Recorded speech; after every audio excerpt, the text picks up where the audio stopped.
안녕하세요. 유탐스런 지구과학원의 박남정입니다. 이렇게 1강에서 뵈니까 완전 반갑습니다. 다들 OT 보고 오셨죠? 선생님 OT에서 어떻게 수업을 할지, 무엇을 준비해야 될지 다 상세하게 설명을 드렸는데요. 오늘은 첫 번째 시간인데요. 바로 지구계의 구성 요소와 상호작용 첫 번째 시간이 되겠습니다. 다들 교재 준비하셨죠? 선생님이 교재를 토대로 대부분 진도를 나가기 때문에 교재 개념 그리고 교재 문제를 다뤄야 하므로 교재가 1차적으로 준비가 되어야 됩니다. 자, 여러분 시작이 반이라는 말 알죠? 우리 오늘로 벌써 반을 한 겁니다. 첫 단추를 잘 끼워야 된다고 하죠. 오늘 강의를 잘 들으셔야 돼요. 왜냐하면 선생님이 OT 때 다 설명을 드렸지만 선생님이랑 오늘 첫 시간을 딱 공부해보고 박남정 선생님은 이렇게 수업을 하시는구나. 그러면 실제로 분량을 얼마나 내가 적합한 난이도인지도 여러분 좀 체크를 해 보시게 되면은 내가 하루에 혹은 일주일에 몇 강 정도를 소화할 수가 있는지 정리가 되는 거예요. 아시겠죠? 그러니까 오늘 이 시작이 반이 되는 이 순간 우리 잘 지내보도록 해요. 자, 그러면 선생님이 항상 스타트에는요, 오늘 공부할 개념 소개로부터 시작을 한답니다. 자, 바로 핵심 개념이 되겠는데요. 오늘의 핵심 개념은요, 3개밖에 주지 않았습니다. 선생님이 결코 많이 하지 않아요. 3개에서부터 한 5개 정도로 핵심 개념은 딱 알려드릴 테니까 오늘 개념 첫 번째, 개념 두 번째, 개념 세 번째구나라고 생각을 하시면 되는 거예요. 자, 볼게요. 생명 가능지대. 개념이겠죠. 말 그대로 1개념입니다. 생명 가능지대 한번 체크해 볼 텐데요. 오늘 공부할 건 이거예요. 큰 주제를 말씀드리면 왜 그 많은 우주에서 그 많은 소속들 중에서 지구에만 생명체가 있지? 하나를 해결해 볼게요. 그 주제가 바로 생명 가능지대고요. 그렇다면 이 생명체가 사는 지구의 하늘, 땅, 바다는 어떻게 만들어졌지? 그게 바로 원시지구의 형성과 진화입니다. 그리고 뭐라고 했죠? 지구에만 생명체가 있다고 했죠. 생명체의 탄생에 대해서 짧게 정리해보는 시간 갖도록 하겠습니다. 무엇을 해야 되는지 아시겠죠? 첫 번째 뭘 한다고요? 생명 가능지대를 한대요. 왜? 생명체가 존재하려면 어떤 조건들이 만족되어야 되나? 다시 말을 바꿔 얘기하면 왜 이 넓은 우주에 지구에만 현재 우리가 알고 있는 것은 생명체가 존재하는가? 그걸 해결을 해보도록 하겠습니다. 자, 그래서 우리가 첫 번째로 알아봐야 될 개념이요. 선생님 판서를 좀 할게요. 여러분이 첫 번째로 정리할 개념이 뭐냐면 선생님 뭐라고 했지? 지구에만 왜 생명체가 사는가를 언급한다고 말씀을 드렸죠. 생명체가 존재하기 위한 최소한의 조건이 있습니다. 최소한의 조건. 그 최소한의 조건이 뭐가 되냐면요. 바로 액체 상태의 물이랍니다. 액체 상태의 무엇이요? 물. 자, 선생님 질문 한번 할게요. 공부 다 하고 오셨죠? 중학교 때부터 해서 고등학교 1학년 때까지 해서 최소한 하고 오셨죠? 자, 선생님 이렇게 쓸게요. H2O라고 씁니다. 이건 물인가요? 수증기인가요? 얼음인가요? 막 여기서 고민하고 있으면 안 돼. 뭐죠? H2O를요. 고체, 그 다음에 액체, 그 다음에 기체 이렇게 상태가 변한다고 얘기하죠. 상태에 따라 부르는 명칭이 뭘까요? 우리가 얼음이라고 얘기를 하는 거고요. 물이라고 얘기를 하는 거고요. 바로 수증기라고 얘기를 하는 겁니다. 그럼 여러분이 하고 싶은 말이 뭘까? 최소한의 조건이 액체 상태의 물이래요. 바로 그거죠. H2O가 액체 상태인 물, 이 조건이 생명체가 존재하기에 굉장히 중요한 조건이래요. 그럼 왜 그런지를 생각해야 되겠죠.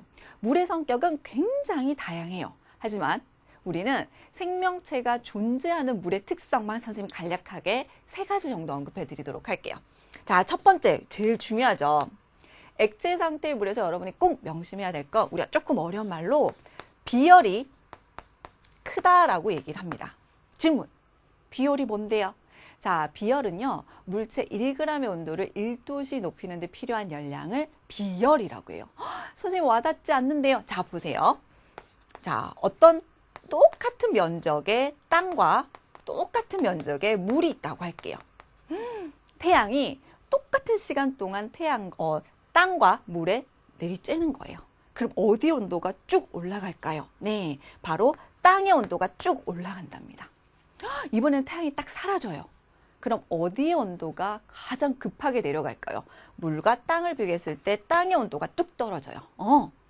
왜? 물은 비열이 크기 때문에 온도 변화가 크지 않습니다. 하지만 상대적으로 비열이 작은 육지, 땅과 같은 경우에는 온도 변화가 굉장히 커요.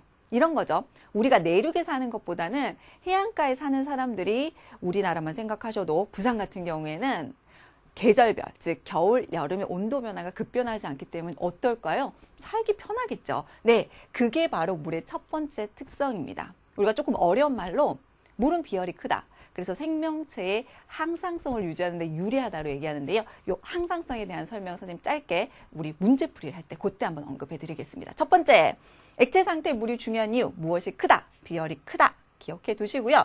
두 번째는요, 물은요, 플러스 마이너스 정기적인 인력을 띈다라고 얘기를 합니다. 이것도 화학적인 용어로 조금 더 구체적으로 접근하면 극성을 띈다라고 얘기를 해요. 어렵게 생각하지 말게요. 우리 화학 공부를 하는 건 아니니까.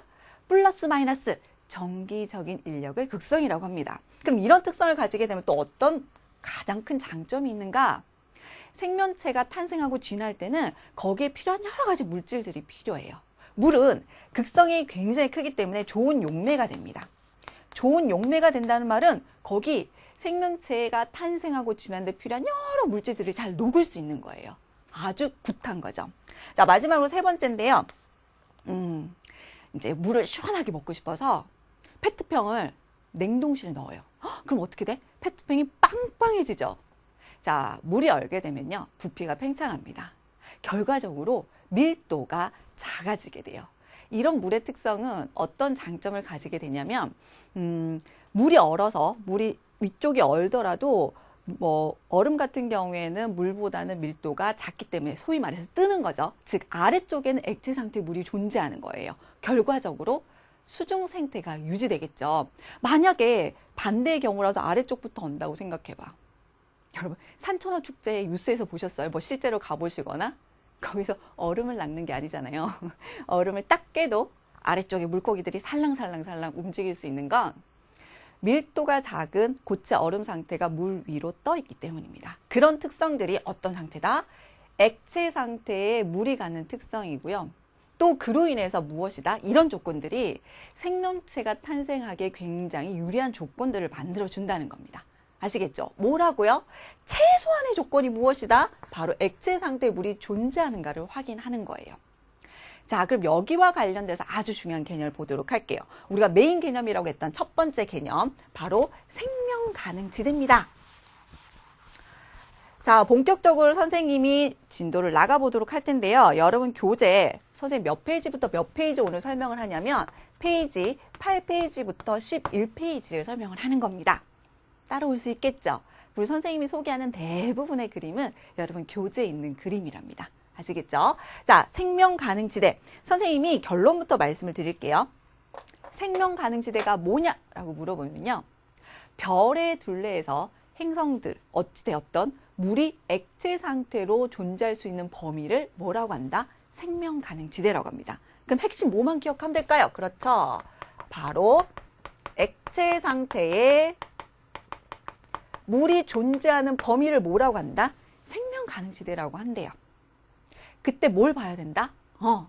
별의 둘레에서라고 했죠. 그래서 X축과 Y축 값을 한번 보도록 할게요. X축을 보니까 공전궤도 반지름 와닿지가 않죠. 별로부터의 거리라고 보시면 됩니다. 별에서부터 떨어진 거리, 별에서부터의 거리라고 보시면 돼요. 다시 말해서 별에서부터 거리가 멀어진다. 이렇게 보시면 그 그림 보기가 좀 편하시겠죠. 그 다음에 Y축을 보시게 되면요. 뭐라고 되어 있지? 완전 중요해. 별의 질량. 생명 가능지대는 수능이 많이 나왔어요. 그 말은 학교 선생님들도 이 자료 구하는 건 너무 쉬운 거지. 시험 문제 내기 편해요. 아시겠죠? 자, 그래서 별의 질량입니다. 생명 가능지대는 꼭 기억해 주셔야 되는데요. 이런 거예요. 별의 질량에 따라 별에서부터 거리에 따라서 그리하여서 액체 상태의 물이 존재하는 범위가 어딘가, 생명 가능지대는 어떻게 되는가를 보는 그래프가 바로 이 그래프라고 보시면 돼요. 그래서 뭐만 보면 되냐면 아, 생명 가능지대는 요런 그래프가 나타나는구나. 요거만 보시면 돼요. 그쵸? 근데 뭐가 됐죠? 별의 질량이야. 자, 태양 질량을 1이라고 한대요. 그래서 태양 질량보다 큰 것도 있고 작은 것도 있네요. 그런데 우리는 태양계를 더 구체적으로 알아보고 싶으니까 태양 질량을 1이라고 했을 때 태양으로부터 거리에 따라서 8개의 행성을 한번 나열을 해본 거예요. 원래는 이 그림들이 없어도 돼요. 즉 수, 금, 지, 화, 목, 토, 천해를 빼도 이 그림은 성립이 됩니다.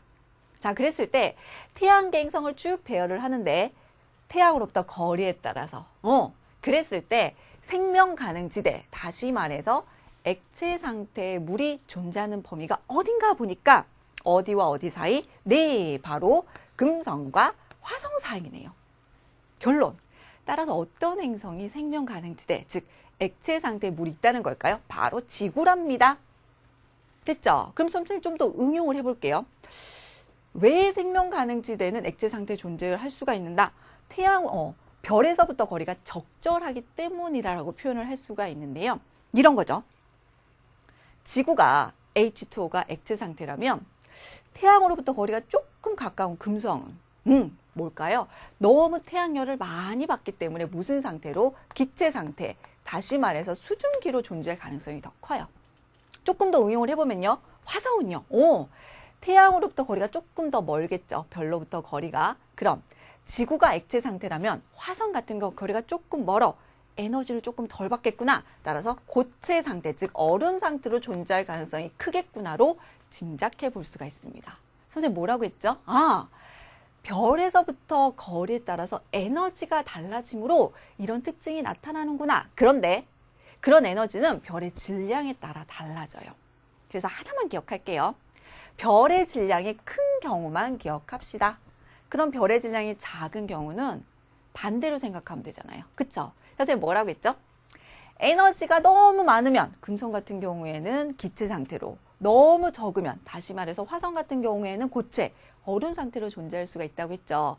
별의 질량이 클수록 에너지가 큽니다. 따라서 별의 질량이 크면요. 별의 질량이 큰 경우, 선생님 이런 경우 위로 화살표를 둘게요. 자, 에너지가 더 커요.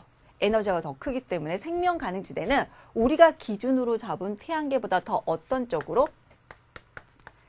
바깥쪽으로 쏠리게 되고요. 뿐만 아니고 에너지가 크기 때문에 이 폭 역시 훨씬 폭이 넓어지는 특성이 보입니다.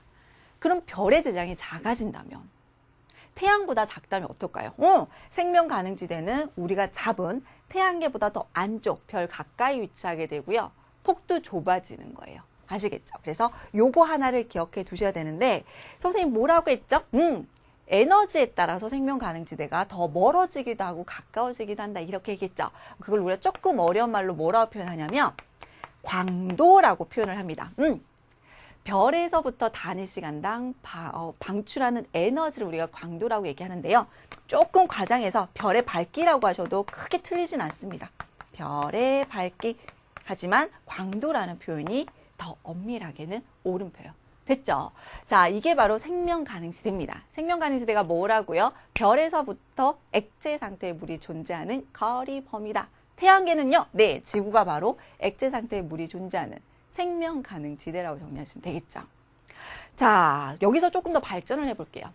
그러면 액체 상태의 물만 존재한다면 항상 생명체가 존재하는가요? 그렇게만 따지면 이 우주에는 생명체가 존재를 해야 돼요. 왜? 지금 현재도 액체 상태에 존재하는 지역은 찾았거든요. 그런데 아직까지 찾지 못했어. 그 말은 최소한의 조건이 액체 상태의 물이지만 지구는 더 복잡한 다양한 환경 조건이 플러스 되기 때문에 생명체가 탄생하고 또 진화했다. 이렇게 정리를 할 수가 있겠죠. 자, 여러 조건이 있지만 선생님 3개만 더 추가해 드리도록 하겠습니다. 자, 지구에 생명체가 존재하는 선생님 조사는 다 뺄게요. 생명체가 존재하는 환경 조건. 자, 첫 번째 최소한의 조건이 뭐였습니까? 지구에 액체 상태의 물이 존재한다. 선생님이 아주 길게 설명드려서 패스. 두 번째 볼게요. 자, 두 번째는 우리 지구라는 행성은 대기가 있습니다. 그런데요, 이 대기의 두께와 조성이 아주 적당해요. 즉, 너무 대기가 두껍지도 않고요. 어떤 특정 조성이 너무 많지도 않습니다. 그 아주 좀 막연하죠. 적당한 두께와 적당한 조성이라고 얘기하는데요. 이건 어떤 행성과 비교하면 명확하냐면 금성이라는 행성이랑 비교하면 명확하답니다. 금성은 대기가 엄청 두꺼워요. 그리고 그 대부분의 조성은 이산화탄소입니다. 그래서 지구처럼 대기를 가짐에도 불구하고 아주 높은 온도 때문에 생명체가 존재하기가 쉽지가 않아요. 아시겠죠? 그래서 지구에 굉장히 적당한 두께와 조성의 대기의 존재가 생명체가 탄생하고 진화하는데 엄청나게 중요한데요. 그냥 결론만 얘기할게요. 자, 두 가지가 있습니다. 첫 번째는요, 대기 중에 O3라고 하는 게 있어요. 이걸 우리가 뭐라고 읽을 거냐면 오존층이라고 얘기합니다. 이 오존층에서 자외선을 차단을 해요. 자외선 차단. 여러분, 자외선을 굉장히 과하게 받으면 백내장이라든지 피부암 이런 게 나타난다고 했죠. 과거에는 이게 더 셌을 거라고요. 이런 자외선을 오존층에서 차단해 주기 때문에 생명체를 보호하는 역할을 해요. 어디서요? 대기에서요. 또 하나, 온실효과라고 하는 것이 있습니다. 자, 온실효과의 원리 같은 경우에는 선생님 뒤쪽 가서 아주 여러 차례 설명을 할 테니까 여러분 결과만 기억할게요. 온실효과, 그린하우스 이펙트. 말 그대로 온실에서 재배하는 이런 효과라고 생각하시면 돼요. 온실효과 때문에 지구는요, 온도가 뚝 떨어지지 않고 훅 올라가지도 않고 적절한 온도를 유지하게 됩니다. 적절한 온도. 앞서 말씀드린 것처럼 금성에서 언급 한번 했었는데요. 이런 온실효과를 일으키는 대표적인 기체로 이산화탄소, CO2라고 쓰죠. 이산화탄소를 언급을 할 수가 있습니다. 됐죠? 그럼 대기효과 정리했고요. 세 번째, 빼놓을 수가 없죠. 지구에서 거의 주된 에너지원이 뭘까요? 그렇습니다. 바로 태양입니다. 태양 에너지. 명심하세요. 태양은 스타, 별이에요. 지구에서 가장 가깝고 큰 별이랍니다. 아시겠죠? 이 별로부터 아주 지속적이고 안정적으로 에너지를 공급받고 있는 거예요. 그런데 이 태양이요, 수명이 100억여입니다. 100억 년. 그런데 아직 50억밖에 지나지 않았대요. 태양의 탄생과 지구의 탄생 거의 동시라고 봐도 과언이 아닌데요. 지구의 나이가 한 46억? 즉 태양의 나이가 한 50억 정도 됐는데 앞으로도 얼마? 50억이나 남았대요. 자, 지구가 약 50억, 46억 동안 탄생하고 이렇게 다양한 종을 만들었어. 그럼 앞으로 남은 50억은 우리가 무엇을 태양으로부터 안정적으로 에너지를 공급받아서 또 여러 생명체가 탄생하고 진화되는데 시간을 충분히 확보할 수가 있겠죠. 그게 아주 중요한 역할입니다. 선생님 여기에서 언급하는 주계열 이런 표현은 조금 생략해 드릴게요. 아시겠죠? 요건 지구과학2에서 별이 탄생하고 소멸하는 과정 중에 하나라고 보시면 됩니다. 쉽게 얘기하면 어떤 별이 주계열 과정에 속해 있다 그러면 청년기라고 봐셔도 과언이 아닙니다. 아시겠죠? 그래서 선생님은 요 정도만 언급해 드릴게요. 마지막, 빼놓을 수가 없네. 지구에 영향을 미치는 별도 빼놓을 수가 없고요. 또, 네, 달의 존재도 빼놓을 수가 없습니다. 달을 뭐라고 하냐면요, 위성이라고 얘기를 해요. 지구의 위성. 비교적 굉장히 큰 편이고요. 지구에서는 위성을 달 하나를 가집니다. 지구는요, 혼자 뺑그르르 돌아요. 이런 표현을 뭐라고 하죠? 자전이라고 하고요. 자전하는 중심축을 자전축이라고 해요. 그런데 자전축이 이렇게 서 있지 않아. 어떻게 돼 있죠? 자전축이 기울어져 있답니다. 요렇게. 얼마예요? 아주 잘했어. 방금 대답한 학생은 자기 머리를 쓰다듬어 주세요. 잘했어요. 23.5도 기울어져 있는데요. 이때문에 뭐가 생긴다? 네, 기억해 두세요. 계절. 초등학교 때부터 중학교 때까지 계절의 원인에 대해서는 공부하고 오셨습니다. 하지만 여러분이 이해하지 못할 뿐이에요. 다 이해해요. 굉장히 어렵거든요. 여튼 결론만 기억하세요. 자전축이 기울어져 있어서 계절이 나타나는데요. 아하, 여러분에게 큰 이제 혼란이 올 겁니다. 이 자전축이 고정되어 있지 않대요. 움직인대. 왜? 지구에 굉장히 큰 영향을 미치는 게 태양과 목성입니다. 목성은요, 크기와 질량이 어마무시하거든. 그래서 이 자전축이 흔들리는 거예요. 막 흔들릴 거야. 그런데 막 흔들리지 못하게 딱 잡아주는 게 있습니다. 그게 바로 뭐냐면, 비록 크기와 질량은 태양과 목성에 미치지 못하지만 거리가 아주 가까운 우리의 위성, 달이 그 역할을 하는 겁니다. 그래서요, 변하긴 변해요. 근데 그 폭이 굉장히 제한적입니다. 즉, 21.5도부터 24.5도라는 아주 적은 각도로만 자전축이 움직이는 거예요. 그러니 뭐라고 했지? 자전축이 기울어져 있어서 계절이 나타난대. 그런데 이 자전축의 기울기가 굉장히 급변하면 계절 변화가 어마무시하겠죠. 생명체가 탄생하고 진화하는 동안 이 환경 변화에 적응하느라고 너무너무 많은 에너지를 써야 될 거야. 그런데 달이 이 역할을 딱 잡아주니까 이 정도 범위로만 변해. 그럼 생명체는 이 정도 범위는 아주 오랜 시간에 걸쳐서 이 정도 변하는 건 충분히 적응할 수가 있는 거죠. 아시겠죠? 눈치채셨겠지만 어떤 생명체가 탄생하고 진화하고 적응을 할 때는요, 환경 변화가 급변하면 적응할 수가 없습니다. 우리가 환절기 때 굉장히 몸이 아픈 거랑 똑같은 거야. 겨울에서 여름으로 넘어갈 때 봄철, 환절기 때 우리가 막 감기를 앓고 하는 건 환경 변화에 적응하느라고 아주 많은 에너지를 쓰기 때문이에요. 아시겠죠?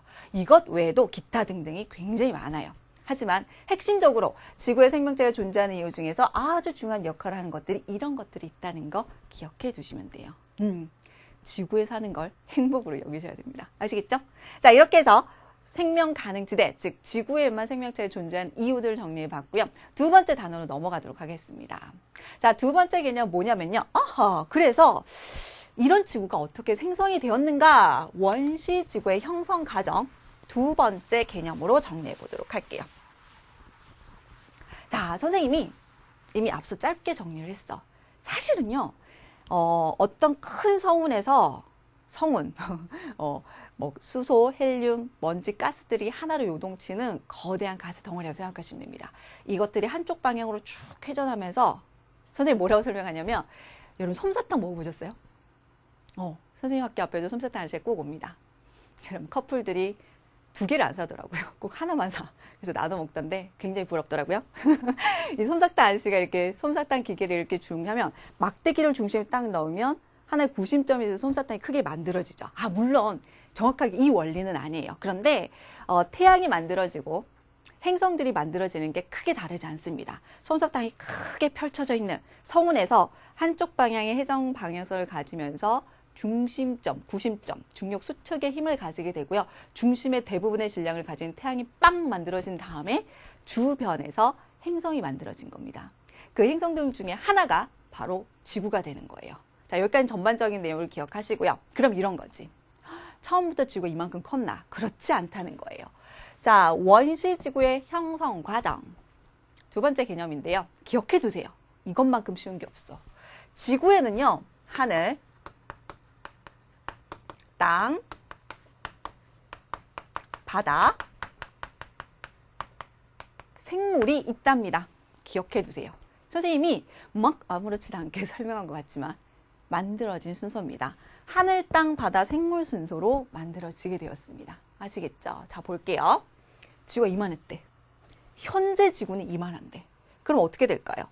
이때부터 현재 지구까지 무엇과 무엇을 끊임없이 높였을까? 크기와 질량을 쭉 높인 거예요. 어떻게 하면 크기와 질량이 이렇게 커질까요? 여러분 찰흙 같은 거 가지고 물어보셨죠? 이렇게 와서 붙는 거예요. 이런 효과로 생각하시면 돼요. 물론 꽝 하고 부딪히니까 많은 조각들이 우주로 빠져나가기도 했겠지만 어느 정도의 중력이 되면 나가는 것보다 붙는 값들이 더 많다고요. 아시겠죠? 이걸 우리가 뭐라고 하냐면 행성은 행성인데 굉장히 작다. 그래서 미행성의 충돌이라고 얘기를 합니다. 미행성의 충돌. 자, 작은 미행성들끼리 충돌함에 따라서 점점 사이즈, 즉 크기와 커지고 크기가 커지니까 질량도 커지겠죠. 자, 이렇게 크기와 질량을 크게 하는데요. 말씀드렸죠. 꽝 하고 부딪힌데 스파크가 일겠죠. 미행성이 충돌하게 되면요. 마찬가지. 지구의 온도도 올라가게 됐을 겁니다. 꽝꽝꽝꽝 부딪히니까 고체 상태의 지구가 녹는 거예요. 액체 상태로. 그게 바로 어떤 조건이냐면 마그마의 바다라고 얘기를 합니다.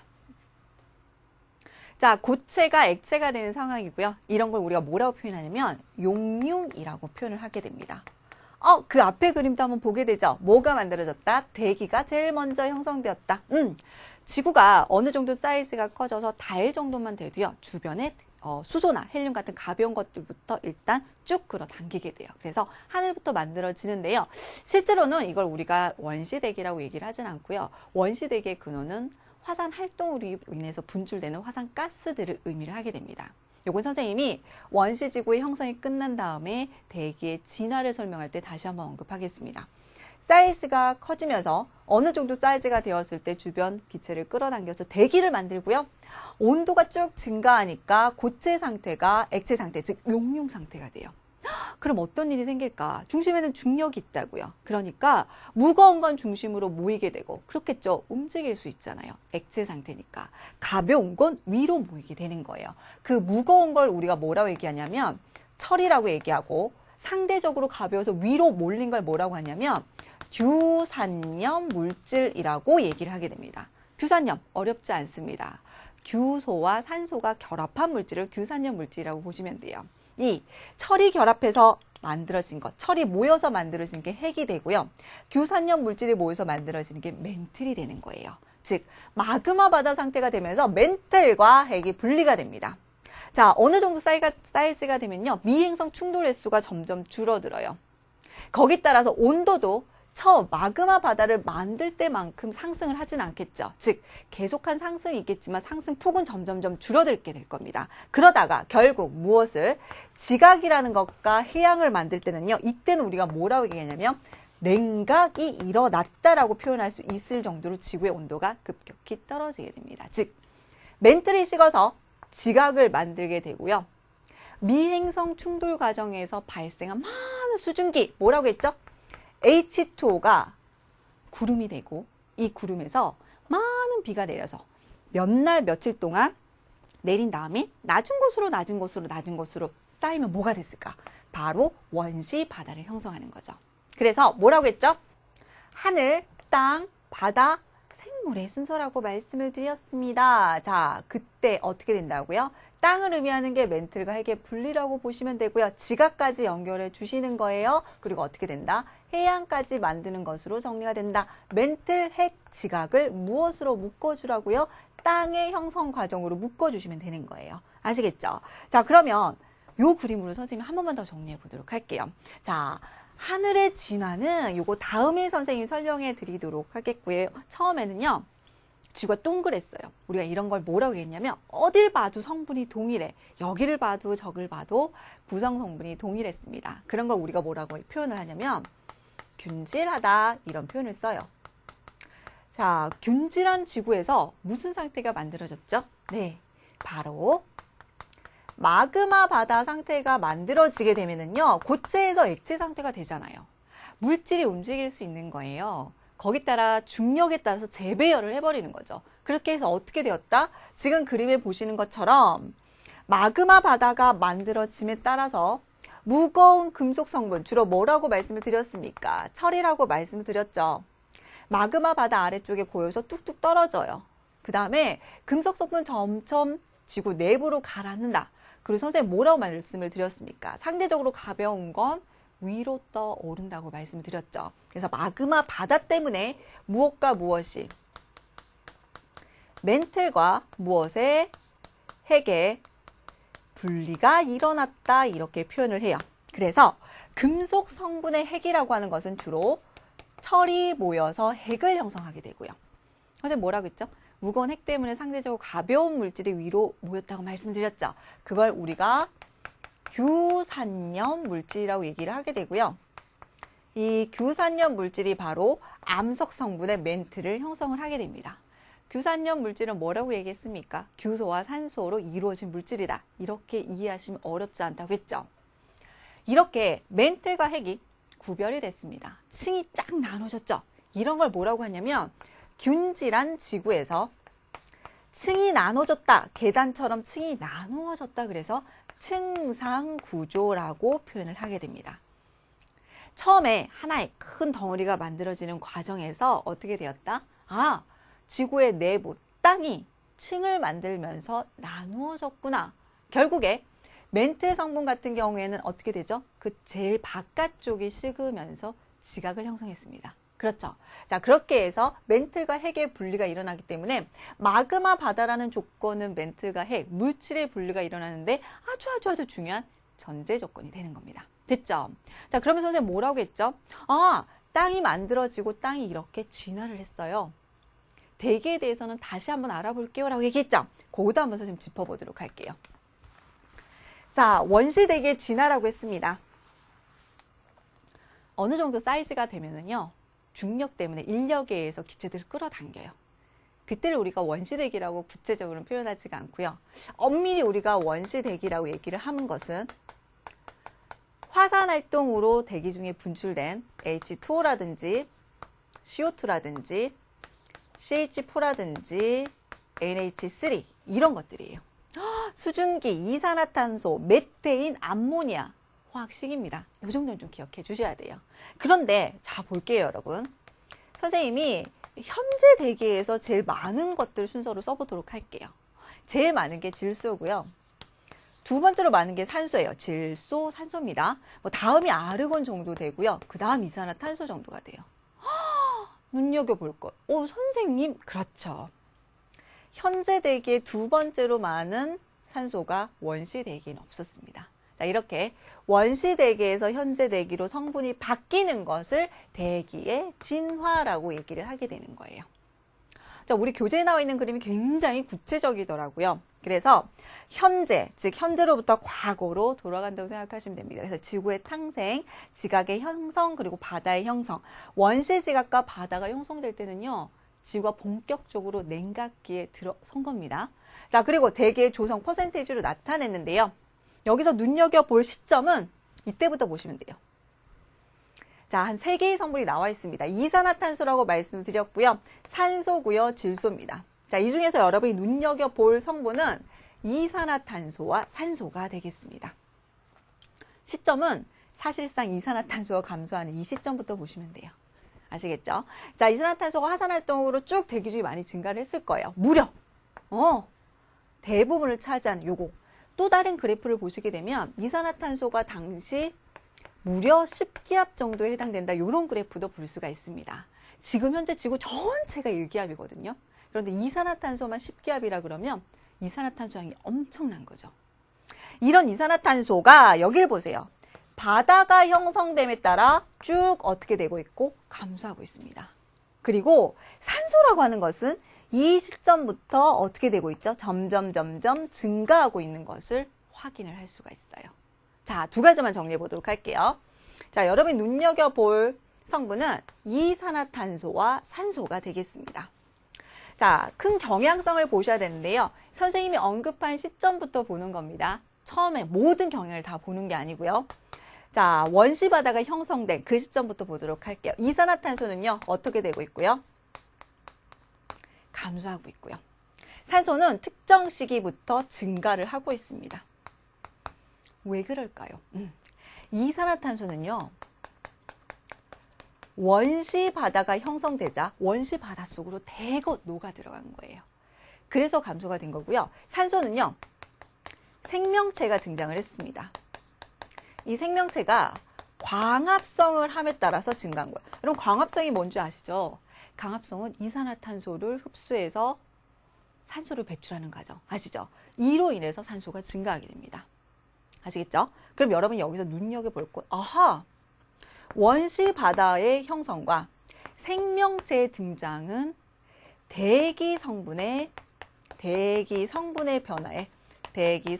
변화, 큰 영향을 미쳤다는 것을 알 수가 있습니다. 즉, 원시 바다가 형성되고 생명체가 등장함에 따라서 원시 대기가 본격적인 진화를 했다는 것을 알 수가 있죠. 그래서 이산화탄소의 경향성, 산소가 언제부터 증가했는지, 그리고 그 이유까지 정확하게 이해하고 계셔야 됩니다. 됐습니까? 이걸 우리가 원시 대기가 만들어지고 진화했다까지 얘기를 하는데요. 실제 바다도 좀 진화를 하게 됩니다. 선생님 뭐라고 했죠? 대기 중에 H2O, 수증기가 구름을 만든 다음에 여기서부터 비가 내려서 많은 비가 낮은 곳으로 모이면 바다를 형성한다고 말씀을 드렸죠. 그래서 처음에는 지금보다 염분이 좀 더 낮았다? 쉬운 말로 얘기를 하면, 여러분 표현으로 얘기한다면 바닷물이 덜 짰을 거예요. 거의 담수에 가까웠겠죠. 하지만 지금은 많은 암석 성분이 녹아 들어가고 또 바닷속에서 나타나는 해저 화산 활동, 이런 것들로 성분이 플러스가 됨에 따라서 훨씬 짜졌다, 조금 세련되게 얘기한다면 염분이 높아졌습니다. 그 다음에 여기서 마지막으로 정리해 보도록 할게요.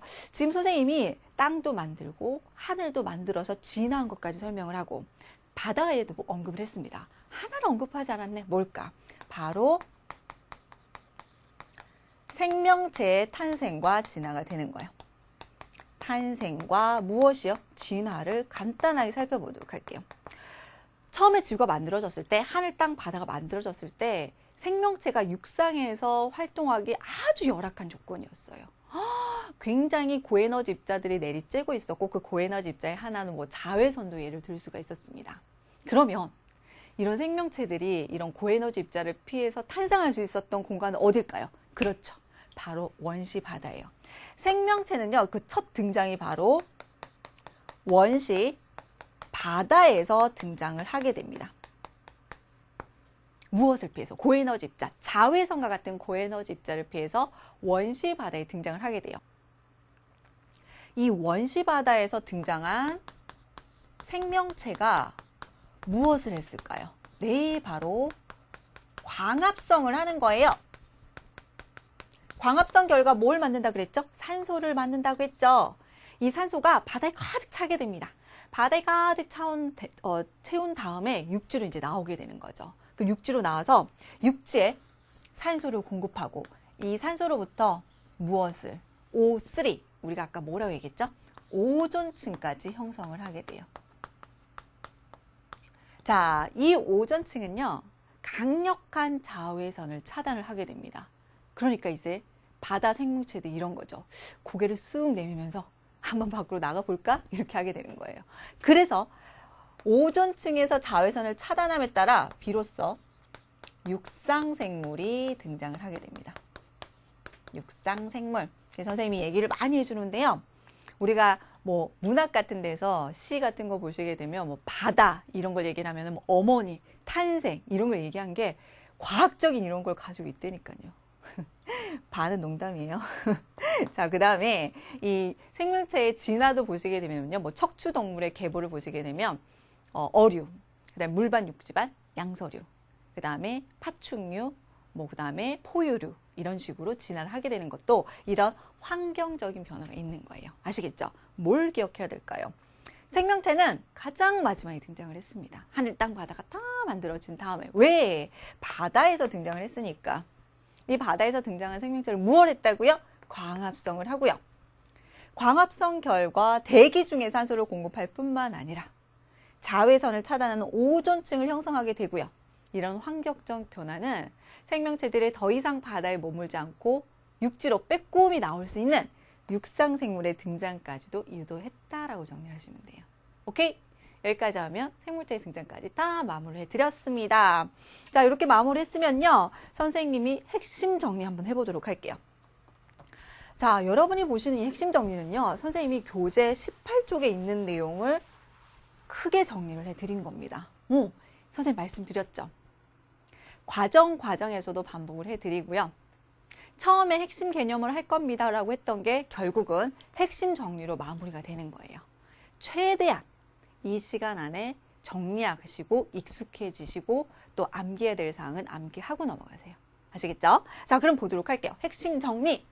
첫 번째, 생명체를 위한 최적의 항공을 갖춘 지구. 말을 달리하면 지구에만 생명체가 있어. 이 넓은 우주에 현재까지 발견된 생명체는 지구밖에 없어. 그 첫 번째 이유가 생명 가능 지대라고 합니다. 여기 속한대요. 뭐라고 했죠? 생명 가능 지대라고 하는 것은 무슨 상태의 물이 액체 상태의 물이 존재하는 거리 범위를 생명 가능 지대라고 한다. 액체 상태의 물이 존재한다. 생명 가능 지대에 속한 게 어디라고요? 지구입니다. 오케이? 이건 최소한의 조건이라고 했어. 생명체가 존재하려면 액체 상태의 물이 있어야 되지만 이것만 있다고 생명체가 등장하고 진화하진 않는다고요.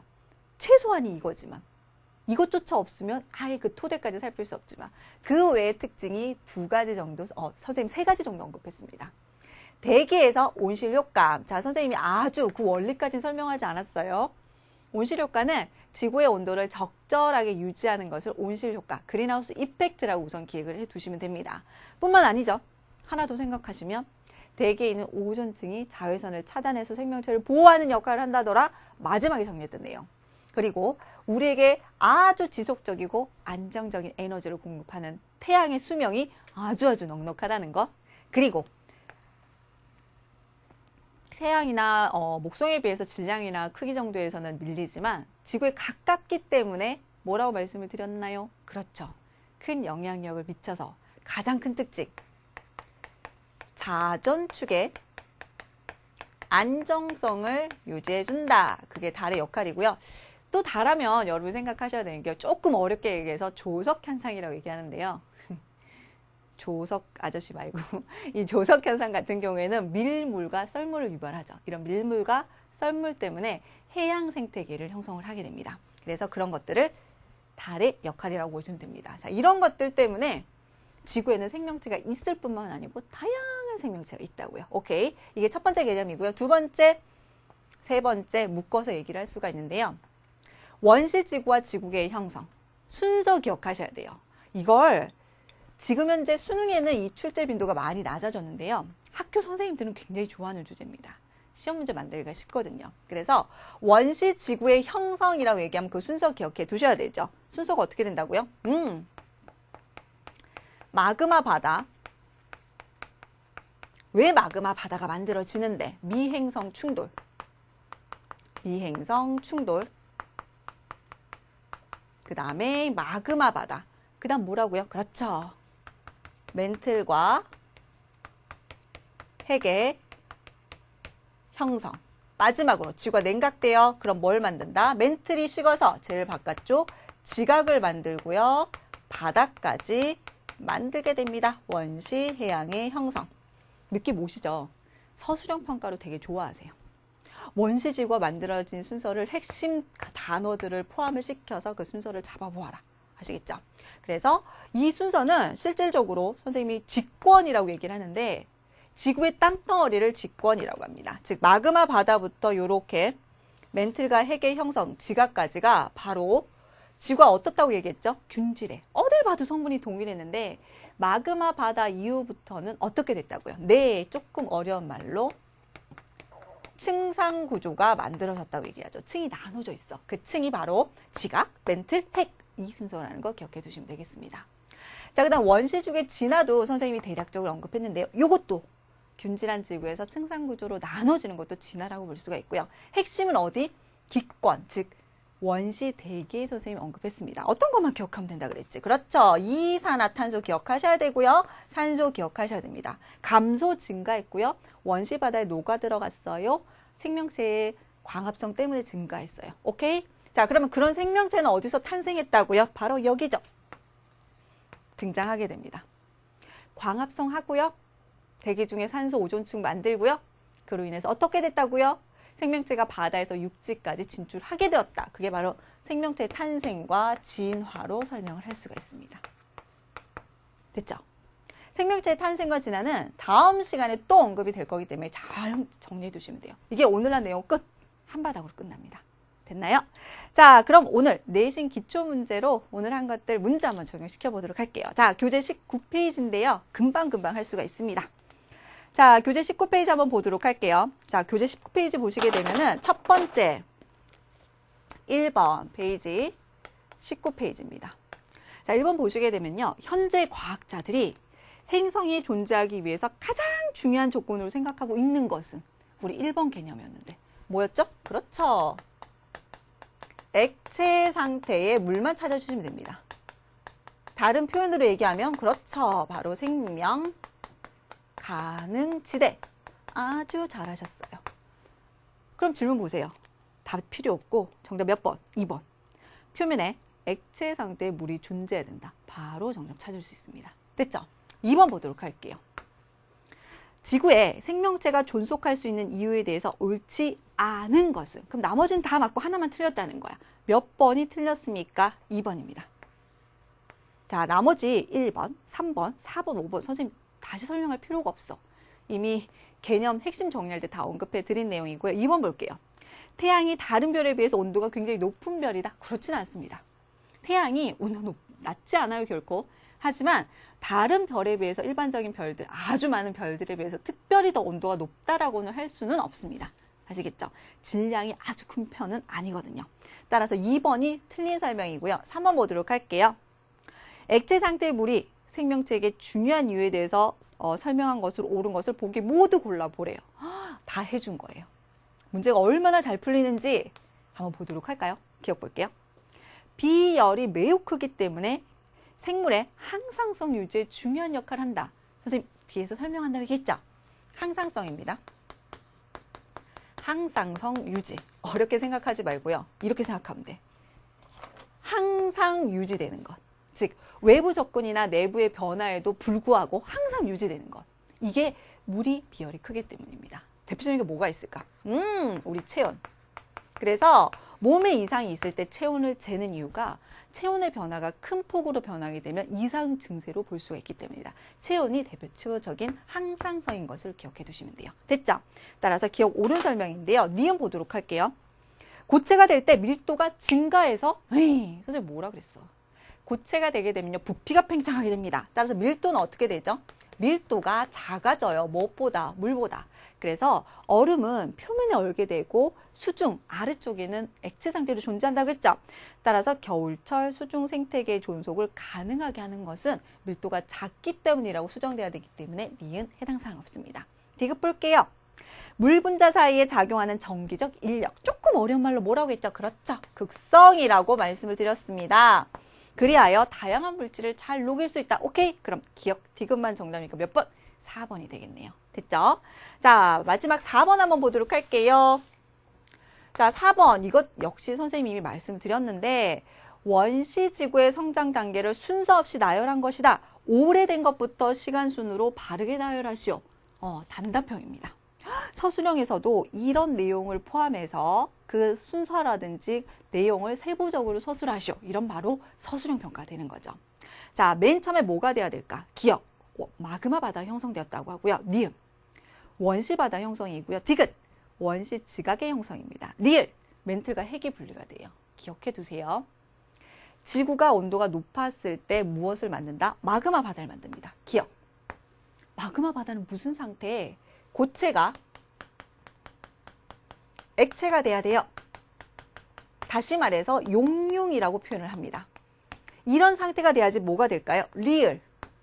물질의 분리가 일어날 수가 있습니다. 즉 무거운 철은 중심으로 가벼운 규산염 물질은 위로 올라감에 따라서 멘틀과 핵의 분리가 일어나는 거예요. 됐죠? 자, 다음 내용 뭐죠? 지구가 냉각기에 돌입을 한대요. 기억, 리을. 그런데 냉각이 되긴 따라서 멘틀 제일 바깥 부분이 식어야 되겠죠. 그래서 지각을 만든다고 했네요. 그럼 누굴까요? 바로 디귿이 되는 거고요. 마무리가 뭘까요? 바로 니은. 지구 아주 냉각이 되면 대기 중에 수증기가 조금 어려운 표현으로 응결을 하게 되고요. 여기서부터 구름이 만들어지면 구름에서 많은 비가 몇 날 며칠 내려서 낮은 곳으로 모이게 되면 바로 원시 바다를 형성을 하게 되는 겁니다. 됐죠? 그래서 순서 정리해 드렸습니다. 기억, 리을, 디귿, 니은이 되겠네요. 자, 이렇게 정리해 봤는데요. 따라올만 하죠? 많은 분량을 하지도 않고요. 아주 어렵게도 들어가지 않습니다. 핵심 잘 정리하시고요. 자, 다음 시간엔 제2강 지구계의 구성 요소와 상호작용 두 번째 시간 들어가 보도록 하겠습니다. 복습 정리 한번 해보시고 선생님 만났으면 좋겠습니다. 자, 오늘도 수고 많으셨습니다.